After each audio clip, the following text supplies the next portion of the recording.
ایک خاتون آتی ہے، اس نے کہا حضور میرے لیے دعا کیجئے کہ میں جنت میں جاؤں. تو فرمایا بوڑھی عورتیں تو جنت میں نہیں جائیں گی. تو ظاہر ہے کہ یہ بات تو اس پر بڑی شاق گزری، پریشان ہو گئی، تو اس نے رونا شروع کر دیا. تو فرمایا نہیں بوڑھی عورتیں جنت میں نہیں جائیں گی. خاصی پریشان ہوئی تو حضور نے مسکرا کے کہا جو بھی جائیں گی جوان ہو کے جائیں گے. جنت میں بڑھاپا نہیں ہوگا، 33 سال کی عمر کا ہر شخص ہوگا، مرد بھی اور عورت.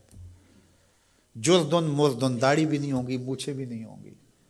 اور صرف انبیاء علیہ السلام کی کچھ ذوات ہیں اعزاز کے طور پہ جن کی داڑیاں ہوں گی، باقی جردن مردن فرمایا گیا ہے.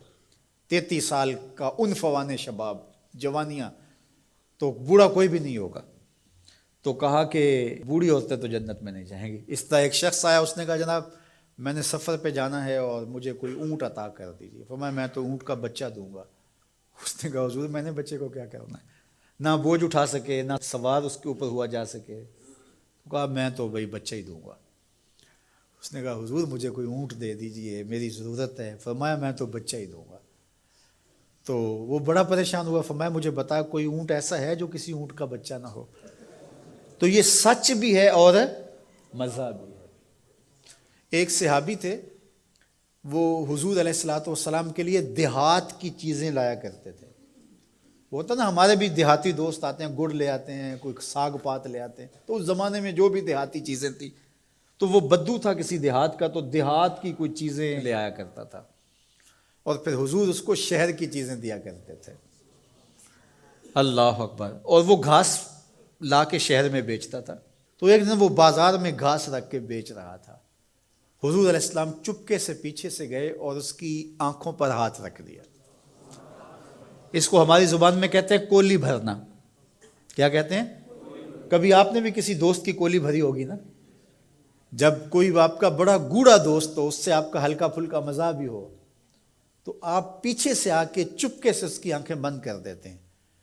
آپ دیکھنا چاہتے ہیں کہ یہ ہر وقت میرا ذکر کرتا رہتا ہے، میں دیکھوں کہ اب اس کے لب پہ سب سے پہلے کس کا نام آتا ہے. ایسا ہی ہوتا ہے نا کہ بندہ پوچھتا ہے کہ کس نے میری آنکھوں پہ ہاتھ رکھے ہیں، اور انسان کے دماغ میں پہلے وہ نام آتے ہیں جن سے وہ بڑی محبت کرتا ہے. تو کولی بھرنے کا مقصد ہی یہ ہوتا ہے کہ میں دیکھوں کہ میرا نام کس نمبر پہ آتا ہے، اور اس کی کوشش ہوتی ہے کہ میں پہلی مرتبہ ہی بوجھ لوں. اللہ اکبر. تو حضور نے آ کے کولی بھر لی. اب حضور کے ہاتھ آنکھوں پہ آئے ہوں اور سینوں تک ٹھنڈ نہ گئی ہو، یہ کیسے ہو سکتا ہے؟ تو حضور نے کولی بھر لی، لیکن حضور اس کی آنکھیں دبا رہے ہیں اور وہ بولتا ہی نہیں ہے. وہ بولتا ہی نہیں ہے. اور میں کہتا ہوں اس نے کبھی بھی نہیں بولنا تھا. سفنے دے وچ ماہی ملیا، سفنے دے وچ ماہی ملیا تے گل وچ پا لیاں باواں.